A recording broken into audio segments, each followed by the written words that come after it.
بسم اللہ الرحمن الرحیم۔ دیکھتے آنکھوں اور سنتے کانوں کو علی وائس کی طرف سے میرا سلام ہو۔ یہ واقعہ جب بھی پڑھا یا سنا پڑھتے جذبات سے آنکھیں نم ہو گئے ہیں۔ آپ بھی اسے سنیے۔ اگر دل نبی کریم صلی اللہ علیہ وسلم کی محبت سے لبریز ہے تو یقیناً آپ کی آنکھیں بھی نم ہوئے بغیر نہیں رہ سکیں گے۔ نبی کریم صلی اللہ علیہ وسلم کی وفات کا وقت جب آیا تو اس وقت آپ صلی اللہ علیہ وسلم کو شدید بخار تھا۔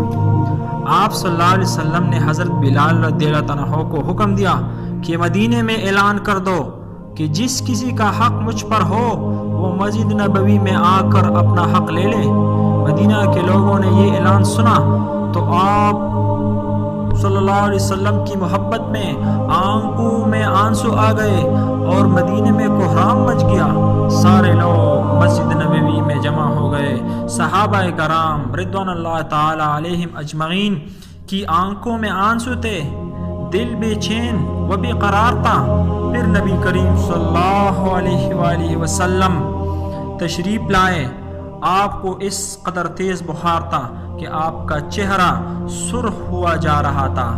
نبی کریم صلی اللہ علیہ وسلم نے فرمایا، اے میرے ساتھیو، تمہارا اگر کوئی حق مجھ پر باقی ہو تو وہ مجھ سے آج ہی لے لو۔ میں نہیں چاہتا کہ میں اپنے رب سے قیامت میں اس حال میں ملوں کہ کسی کا مجھ پر حق باقی ہو۔ یہ سن کر صحابہ کرام کے دل تڑپ اٹھا۔ مسجد نبوی میں آنکھوں سے ایک سیلاب بہہ پڑا۔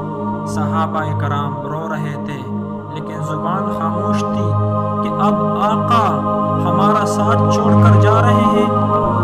اپنے اصحاب کی یہ حالت دیکھ کر فرمایا کہ اے لوگو، ہر جاندار کو موت کا مزہ چکھنا ہے۔ میں جس مقصد کے تحت اس دنیا میں آیا تھا وہ پورا ہو گیا۔ ہم لوگ کل قیامت میں ملیں گے۔ ایک صحابی کھڑے ہوئے، روایتوں میں ان کا نام عکاشہ آتا ہے۔ عرض کیا، یا رسول اللہ، میرا حق آپ پر باقی ہے۔ آپ جب جنگ احد کے لیے تشریف لے جا رہے تھے تو آپ کا کوڑا میری پیٹھ پر لگ گیا تھا، میں اس کا بدلہ لینا چاہتا ہوں۔ یہ سن کر حضرت عمر رضی اللہ تعالیٰ عنہ کھڑے ہو گئے اور کہا کہ تم نبی کریم صلی اللہ علیہ وسلم سے بدلہ لوگے؟ کیا تم دیکھتے نہیں کہ آپ صلی اللہ علیہ وسلم بیمار ہیں؟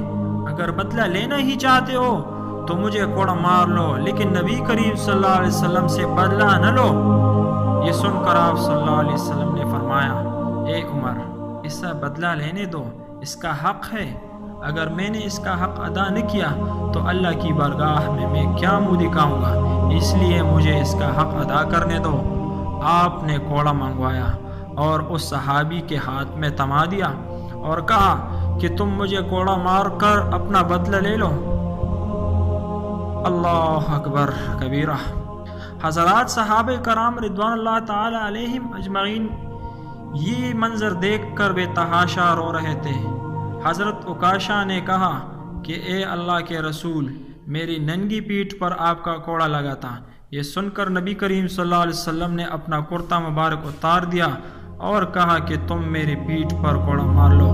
حضرت عکاشہ رضی اللہ تعالیٰ عنہ نے جب آپ صلی اللہ علیہ وسلم کی پیٹھ مبارک کو دیکھا تو کوڑا چھوڑ کر جلدی سے آپ صلی اللہ علیہ وسلم کی پیٹھ مبارک کو چوم لیا اور کہا، یا رسول اللہ، فدا کا ابی و امی، فدا کا ابی و امی، میری کیا مجال ہے کہ میں آپ کو کوڑا ماروں؟ میں تو یہ چاہتا تھا کہ آپ کی مبارک پیٹھ پر لگی مہر نبوت کو چوم کر جنت کا حقدار بن جاؤ۔